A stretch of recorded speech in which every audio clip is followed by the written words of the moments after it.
আসলে গুরুত্বপূর্ণ খবর নিয়ে নির্বাচনের নয়া আইন, দেশের এই নির্বাচন বিধিতে কি পরিবর্তন আসছে?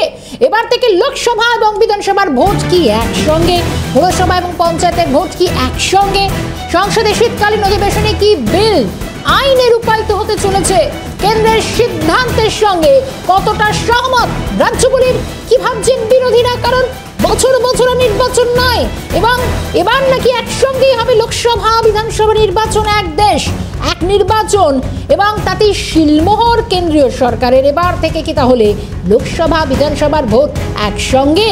মূলত কেন্দ্রীয় মন্ত্রিসভার তরফে প্রাক্তন রাষ্ট্রপতি রামনাথ কোবিন্দের নেতৃত্বে কমিটির একটি প্রস্তাবনা গ্রহণ করা হয় এবং সেই প্রস্তাবনায় মূলত কেন্দ্রের এই শিলমোহর, এবং যেমনটা জানা যাচ্ছে আগামী সংসদে শীতকালীন অধিবেশনে এই প্রস্তাবনা পেশ হতে পারে। অত্যন্ত গুরুত্বপূর্ণ একটি বিষয়। এবারে সংসদের মূলত কেন্দ্রের সিদ্ধান্তের সঙ্গে কতটা অন্যান্য রাজ্যগুলি তারা সহমত পোষণ করবেন, কিন্তু বিরোধীরাই বা মূলত কি ভাবছে, সবটা নিয়ে আমাদের আলোচনা থাকবে। নিউজ রুমে যাব। নিউজ রুম থেকে রয়েছেন আমাদের সঙ্গে আমাদের চিফ রিপোর্টার সত্যজিৎ মুখোপাধ্যায়। সত্যজিৎ, অত্যন্ত গুরুত্বপূর্ণ একটি বিষয়। এবার কি আর বছর বছর নির্বাচন হয়? দেশে কি এবার একটাই নির্বাচন?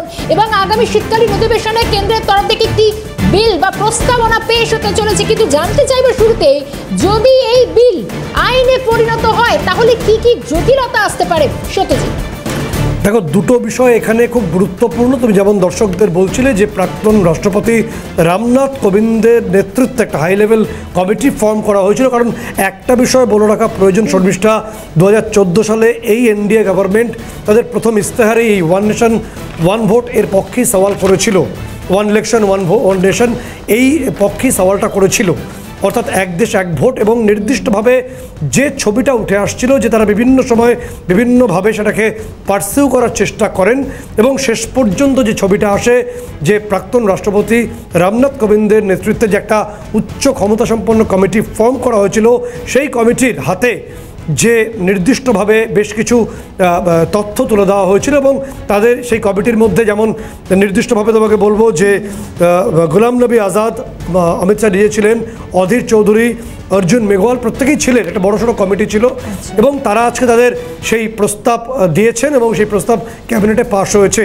তারপর থেকেই যে জল্পনা তৈরি হয়েছে যে ক্যাবিনেট যখন তাতে শিলমোহর দিচ্ছে, পরে সংসদে আসবে, শীতকালীন অধিবেশন সামনেই রয়েছে, উভয় কক্ষে যদি সেটা পাশ হয় তাহলে রাষ্ট্রপতির কাছে যাবে বিল পেশ হওয়ার জন্য, বিলটা পাশ হওয়ার জন্য, এবং তারপরে সেটা কি সরকারি গেজেট নোটিফিকেশনে চলে আসলে সেটা আইনে রূপায়িত হবে। যদি আইনে রূপায়িত হয়, কারণ এখনও গঙ্গা দিয়ে অনেক জল প্রবাহিত হবে, যমুনা দিয়ে অনেক জল প্রবাহিত হবে, যদি আইনে এটা প্রণীত হয় বা আইন প্রণীত হয়, সেক্ষেত্রে যে ছবিটা হবে তাহলে কি এই যে একসময় একবার বিধানসভা একবার লোকসভা এটা ডিজলভ হবে, একসঙ্গে হবে, বিভিন্ন লোকাল বডিজের ভোট যেগুলো হবে পুরসভা পঞ্চায়েত স্তরের সেগুলোকেও একসঙ্গে করা হবে।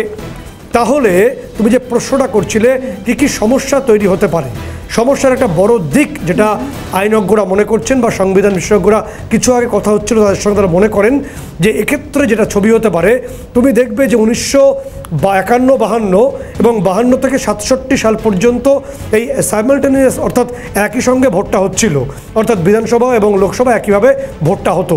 68-69 একাধিক বিধানসভাকে আগে ভাগে ভেঙে দিতে হয় এবং 70 সালে আগে লোকসভা নির্বাচন হয়ে যায়। তারপর থেকেই এই যে আলাদা করে ভোটের যে বিষয়টা, অর্থাৎ একসময় একবার লোকসভা একবার বিধানসভা, এটা শুরু হয়। এবং তোমাকে বলে রাখবো যে সংসদীয় নির্দিষ্টভাবে 1983 সালে নির্বাচন কমিশন প্রথম এই প্রস্তাবটা আনে যে একসঙ্গে ভোটটা হোক। তারপর বিভিন্ন সময় গেছে, প্রস্তাব কার্যকর হয়নি এবং রাজ্যের ভোট এবং কেন্দ্রের ভোট আলাদা করে হয়ে চলেছে। 14 সালে যখন নির্দিষ্টভাবে এনডিএ সরকার আসে, তারা আবার নতুন করে এই প্রস্তাবটা আনা শুরু করে, পাইপলাইনে নিয়ে আসে, এবং শেষ পর্যন্ত আজকের এই ক্যাবিনেট অ্যাপ্রুভড হওয়ার পরই বিষয়টা নিয়ে আবার জল্পনা দানা পাকাতে শুরু করেছে যে তাহলে কি হবে এবং তাহলে কি সত্যি এটা হতে পারে।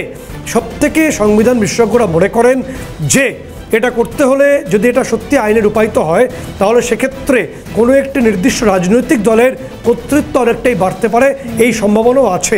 যদিও সেটা ভারতবর্ষের মতো গণতান্ত্রিক কাঠামোয় বা এরকম একটা শক্ত শক্তপোক্ত গণতান্ত্রিক পদ্ধতিতে হওয়ার সম্ভাবনা কম। যে বিষয়টা চলে আসছে, যে ছবিটা চলে আসছে যে শুধুমাত্র এইটা ক্যাবিনেট প্রপোজাল বা অ্যাপ্রুভড হলেই চলবে না, কারণ আইন বলছে যে ক্যাবিনেট অ্যাপ্রুভড হওয়ার আগে জনমত সমীক্ষা করতে হবে, অর্থাৎ জনসমীক্ষার কথা বলা আছে। এখানে জনমত সমীক্ষা হয়েছিল কিনা সেই ছবিটা এখনো পর্যন্ত পরিষ্কার নয় বলেই বিভিন্ন বিরোধী শিবির থেকে বক্তব্য উঠে আসছে। দ্বিতীয়ত, এইটাকে আইনে পরিণত করতে হলে, কারণ এর আগে তোমাকে বলে রাখবো যে নির্দিষ্টভাবে যে অর্থাৎ যে নারী শক্তি বন্ধন অভিনিয়ম, এই যে ওমেন্স রাইটস বিলটা এসেছিল সেটাই ছিল লাস্ট 2023 সালে, তুমি জানো 128তম সংবিধান সংশোধিত হয়েছিল। তারপরে যদি এটা করতে হয়, অর্থাৎ এই যে এক দেশ এক ভোট, এটাকে আইনে কার্যকর করতে হয়, তাহলে সংসদের 2/3 মেজরিটি লাগবে, প্রথম বিষয়। দ্বিতীয়ত, যতগুলি রাজ্য আছে, 28টি রাজ্য এবং 8টি কেন্দ্রশাসিত অঞ্চল, এই সমস্ত রাজ্যকে নোটিফিকেশন পাঠাতে হবে এবং এই রাজ্যগুলোর মধ্যে 50% অর্থাৎ অর্ধেক রাজ্যের নির্দিষ্ট সম্মতি লাগবে। বিষয়টা কঠিন। সত্যজিৎ, একটু বিরত করছি, এই মুহূর্তে আসবো অবশ্যই আলোচনা। আমাদের সঙ্গে রাজনৈতিক বিশ্লেষক অমিতাভ কাঞ্জিলাল রয়েছেন। অমিতাভদের স্বাগত জানাই আলোচনায়। সত্যজিৎ, তোমার প্রশ্ন। অমিতাভবাবু, যে বিষয়টা যে ওয়ান নেশন ওয়ান ইলেকশন, যেটা আজকে এই যে রামনাথ কোবিন্দের নেতৃত্বাধীন যে কমিটি, তারা প্রপোজাল অ্যাপ্রুভড হয়েছে, তাদের প্রপোজাল অ্যাপ্রুভড বাই ক্যাবিনেট, এরপরে সেটা সংসদে উঠবে এবং যদি সেটাকে আইনে রূপায়িত করতে হয় তাহলে তার নির্দিষ্ট পদ্ধতি আছে। যেটা প্রশ্ন আপনার কাছে, যদি এটা আইনে রূপায়িত হয় তাহলে একসঙ্গে ভোট হবে, বিধানসভা লোকসভা নির্বাচন একসঙ্গে হবে, লোকাল বডিজের ভোট একসঙ্গে হবে। অনেকে মনে করেন যদি একসঙ্গে ভোট হয় তাহলে 5 বছর অন্তর ভোট হলে জনমত সমীক্ষার একটা সুযোগ থাকে, অর্থাৎ জনগণ তার কণ্ঠস্বরকে জাগ্রত করতে পারে। একসঙ্গে সবটা হয়ে গেলে সেটার পরিসর অনেকটাই কমে যায়। সেটাই কি নাকি অন্যরকম ছবিও হতে পারে? দেখুন, একটি যুক্তরাষ্ট্রীয় ব্যবস্থাতে ওয়ান নেশন ওয়ান ভোট, এই বিষয়টা খুব ডেলিকেট প্রশ্ন। রামনাথ কোবিন্দ কমিটি যে রিপোর্ট পাবলিক করেছে কেন্দ্রীয় মন্ত্রিসভা, তাতে অনুমোদন দিয়েছেন, তাতে একটি মাত্র টেকনিক্যাল দিক আলোচিত হচ্ছে, সেটা হচ্ছে ব্যয় সংকটের প্রশ্ন। নিঃসন্দেহে ভারতবর্ষের মতো এত বিপুল একটি জনসংখ্যার দেশে ব্যয় সংকট একটা গুরুত্বপূর্ণ চিন্তার বিষয় বা মাথা ব্যথার বিষয় হিসেবে বিবেচিত হতেই পারে। কিন্তু অ্যাট দ্য সেম টাইম আমাদের মাথায় রাখতে হবে, ধরুন যখন আমার সামনে দেশ কারা চালাবেন সেই নেতৃত্বকে নির্বাচনের বিষয়টি এসে পড়ে, তখন আমরা যে সমস্ত রাজনৈতিক প্রেক্ষিতকে মাথায় রেখে ভোট দিই, রাজ্যের প্রশাসক কে হবেন নির্বাচনের ক্ষেত্রে কিন্তু আমাদের আলাদা রাজনৈতিক প্রেক্ষিত বা রাজনৈতিক প্রশ্ন আমাদের সামনে এসে দাঁড়ায়। সেক্ষেত্রে এমন যদি হয় যে সমস্ত লোকাল বডিজ পর্যন্ত ভোটগুলি সব একই জায়গায় হচ্ছে, তাহলে কোনো একটি জায়গাকে কোনো একটি রাজনৈতিক প্রশ্নের সিদ্ধান্তের অভিঘাত অন্য ক্ষেত্রে ভোট দেওয়ার ক্ষেত্রেও প্রভাবিত করতে পারে। তাই এটা কোনো কাম্য পরিস্থিতি নয়। আমাদের দেশের যুক্তরাষ্ট্রীয় কাঠামোতে এখনো পর্যন্ত যে সরকারগুলো ক্ষমতাসীন আছেন, এক দেশ এক ভোট করতে গেলে বেশ কিছু বিধানসভাকে ভেঙে দিতে হবে এবং সেই মর্মে বিধানসভা ওই সংশ্লিষ্ট রাজ্যের সরকারের সম্মতি চাই। এই গোটা প্রক্রিয়াটা এত জটিল, যদিও শুনতে খুব ভালো, কিন্তু এটাকে কার্যকর করাটা একটা ব্যাপক রাজনৈতিক ঘূর্ণাবর্ত তৈরি করবে এবং এই ঘূর্ণাবর্ত একটা অযাচিত গণতান্ত্রিক সংকটকেও তৈরি করে ফেলতে পারে বলে আমার মনে হচ্ছে। সুতরাং এক দেশ এক ভোট তখনই সম্ভব যে মুহূর্তে আমাদের দেশের জনগণ মানে তেমন ভাবে রাজনৈতিক ভাবে দীক্ষিত হবেন, শিক্ষিত হবেন যে তারা তাদের রাজনৈতিক অভিমতকে প্রত্যেকটি প্রেক্ষিতকে আলাদা করে বিচার করে প্রত্যেকটি ক্ষেত্রে তাদের সেই বিচারের প্রতিফলন ঘটাতে পারবেন। অন্যথায় যেভাবে মাসল পাওয়ারকে ব্যবহার করে, মানি পাওয়ারকে ব্যবহার করে বিধানসভায় ভোটে ক্ষমতায় টিকে যাওয়ার জন্য চেষ্টা হয়, লোকসভার ভোট আদায় করে নেওয়ার চেষ্টা হয়, পঞ্চায়েত দখল হয়, সেই একই কায়দায় মাত্র একবার মাসল পাওয়ার, মানি পাওয়ার ব্যবহার করে 3টি ক্ষেত্রেই কোনো দল কেন্দ্রের সংসদের সংখ্যা বাড়িয়ে নিল, বিধানসভা দখল করে নিল, পঞ্চায়েত দখল করে নিল ওই 500 টাকা বা একটি হুমকির বিনিময়ে। এই পরিস্থিতি আসুক, এটা কখনো কাম্য হতে পারে না ভারতীয় গণতন্ত্রে এখনো পর্যন্ত যে চেহারা, তাতে যতক্ষণ না পর্যন্ত মানি পাওয়ার, মাসল পাওয়ারকে কন্ট্রোল করা যাচ্ছে এবং আধার ভিত্তিক ভোট, অর্থাৎ যার আধার কার্ড, সেই আধার বায়োমেট্রিক পরিচিতির ভিত্তিতে ভোটিং চালু করা যাচ্ছে, ততক্ষণ পর্যন্ত এক দেশ এক ভোট একটা কি বলবো এমন একটা পরিকল্পনা যা শেষ পর্যন্ত একটা বড় গণতান্ত্রিক বিতর্ককে ঘনীভূত করে তুলবে বলে আমার মনে হচ্ছে। ঠিক, অনেক ধন্যবাদ অমিতাভ কাঞ্জিলাল, রাজনৈতিক বিশ্লেষক আমাদের সঙ্গে জন সমিষ্টি। একটা বিষয় খুব পরিষ্কার, যে তত্ত্বের কথা প্রাথমিকভাবে অমিতাভ বললেন যে এক দেশ এক ভোট হলে প্রাথমিকভাবে প্রশাসনিক সুবিধা 2019-এ খরচ হয়েছিল প্রায় 60,000 কোটি, সেই খরচ কমবে, এগুলো যেমন আছে, একই সঙ্গে সপক্ষের যুক্তিতে আছে 1951 থেকে 67 পর্যন্ত এক দেশ এক ভোট নীতি কার্যকর ছিল, কিন্তু বর্তমান পরিস্থিতিতে এবং যুক্তরাষ্ট্র কাঠামোয় যদি এক দেশ এক ভোট হয় সেক্ষেত্রে, এবং লোকাল বডিজে যেটা বলা হচ্ছে এই প্রস্তাবে, যে বিধানসভা এবং লোকসভা ভোটের ঠিক 100 ডেজ উইন্ডো সিস্টেমে বলা হয়েছে যে 100 দিনের মধ্যেই লোকাল বডিজের ভোটও করে ফেলতে হবে, অর্থাৎ পুরসভা এবং ফলে এখানে বিরোধীরা তাদের কণ্ঠস্বরকে জাগ্রত করার সম্ভাবনা অত্যন্ত কম বলে অনেকে মনে করছে। একদমই তাই। আর এই জায়গা থেকে অবশ্য সত্যজিৎ একটু সঙ্গে থাকো, আমি দুটো বক্তব্য শোনাবো। মূলত কেন্দ্রের যখনই শিলমোহর, দেশের নির্বাচন বিধিতে কোনো পরিবর্তন আসছে, কেন্দ্রের এই শিলমোহর পড়ার পর ইতিমধ্যে কিন্তু তৃণমূল কংগ্রেস তারা বিরোধিতা করছে, সঙ্গে কংগ্রেসের সভাপতি মল্লিকার্জুন খার্গে তারা কি বলছেন, অশ্বিনী বৈষ্ণব এবং মল্লিকার্জুন খার্গে দুপক্ষের বক্তব্য শোনাবো। डेमोक्रेसी का एक इम्पॉर्टेंट पिलर है।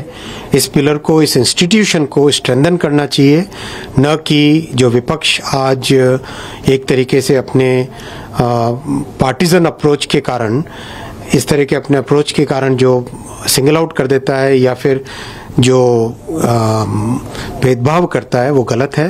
और एक डेवलप्ड डेमोक्रेसी में, एक डेमोक्रेटिक सोसाइटी में इन सब चीज़ों का कोई स्थान नहीं है। सभी पार्टियां, चाहे सभी राजनीतिक दल, पत्रकारों और मीडिया और इस डेमोक्रेसी के 4th पिलर पे, इसको स्ट्रेंथन करने पे, इसको इंस्टीट्यूशन को स्ट्रेंथन करने पे ज़्यादा ध्यान दें। तो उसको नहीं मानते, ये नहीं चलने वाला है डेमोक्रेसी में।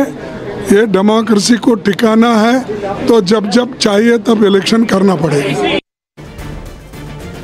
শোনাবো বিজেপি রাজ্যসভার সাংসদ শ্রমিক ভট্টাচার্যের কথা।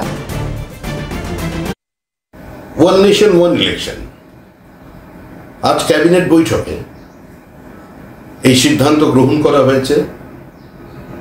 আমরা এটাকে স্বাগত জানাচ্ছি এবং একই সঙ্গে অভিনন্দন জানাচ্ছি দেশের প্রধানমন্ত্রী শ্রী নরেন্দ্র দামোদর দাস মোদীকে এই ঐতিহাসিক সিদ্ধান্ত নেবার জন্য, এবং কৃতজ্ঞতা জানাচ্ছি আমাদের প্রাক্তন রাষ্ট্রপতি শ্রী রামনাথ কোবিন্দ, যার নেতৃত্বে কমিটিতে তাদের এই সুপারিশটি করা হয়। আজকে তাকেও অভিনন্দন জানানোর দিন। আমার মনে হয় এই সর্বব্যাপী, সর্বস্পর্শী এই সিদ্ধান্ত ভারতবর্ষের মানুষ এটাকে গ্রহণ করবে, স্বাগত জানাবে। ভারতীয় জনতা পার্টি শুধু নয়, ভারতীয় জনসংঘের সময় থেকেও এটা আমাদের একটা দাবি ছিল।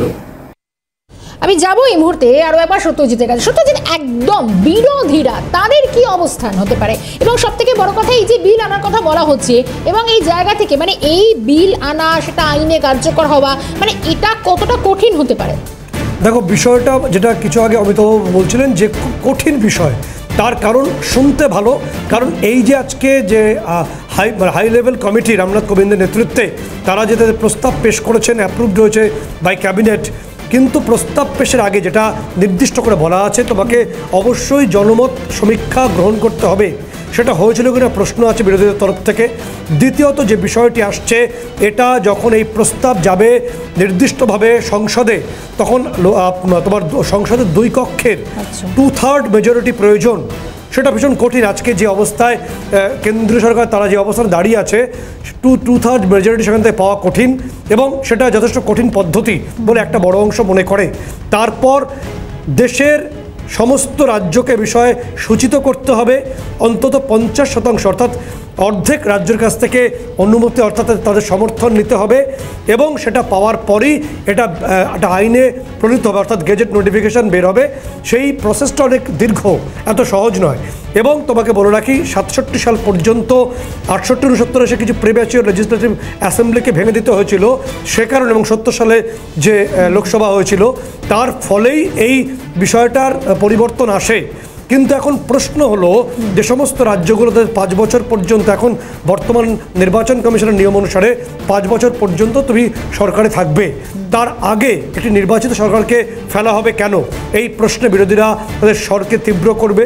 এবং পাশাপাশি যে যুক্তি দেখানো হচ্ছে খরচের বিষয়টা, বা বারে বারে নির্বাচন হলে বিভিন্ন রাজনৈতিক দল দ্বারা বিভিন্ন কারাপশনে অভিযুক্ত হয়ে পড়ে, এই একাধিক অভিযোগ উঠে আসছে বা এই যুক্তিগুলো দেখানো হচ্ছে, সেগুলো কতটা ধোপে টিকবে এবং ভারতবর্ষের মতো বৃহৎ যুক্তরাষ্ট্রীয় পরিকাঠামোয় এই এক দেশ এক ভোট আদৌ কার্যকর করা যায় কি না? কারণ তোমাকে বিধানসভা এবং লোকসভার পরেই 100 ডেজ উইন্ডোর মধ্যে তোমাকে পঞ্চায়েত এবং তোমাকে মিউনিসিপ্যালিটির ভোট করিয়ে নিতে হবে। সেটা কতটা সম্ভব এই বৃহৎ দেশে, 28টা রাজ্য, 8টা কেন্দ্রশাসিত অঞ্চল, সেটা নিয়ে প্রশ্ন উঠছে ইতিমধ্যেই। একদমই তাই, নজর আমাদেরও থাকবে। সত্যজিৎ, আপাততভাবে ধন্যবাদ জানাই, আলোচনা এখানে শেষ করতে হচ্ছে। সঙ্গে ছিল নিউজ রুম থেকে চিফ রিপোর্টার সত্যজিৎ মুখোপাধ্যায়। সত্যজিৎকে আরও একবার ধন্যবাদ জানাবো। কিন্তু নির্বাচনে কি নয়া আইন, তাহলে কি দেশের নির্বাচন বিধিতে কি পরিবর্তন আসছে? এবার থেকে কি একটি নির্বাচন একসঙ্গে? সবটাই আমাদের নজর থাকবে। আপাতত এই পর্যন্ত। সঙ্গে থাকুন ক্যালকাটা নিউজ।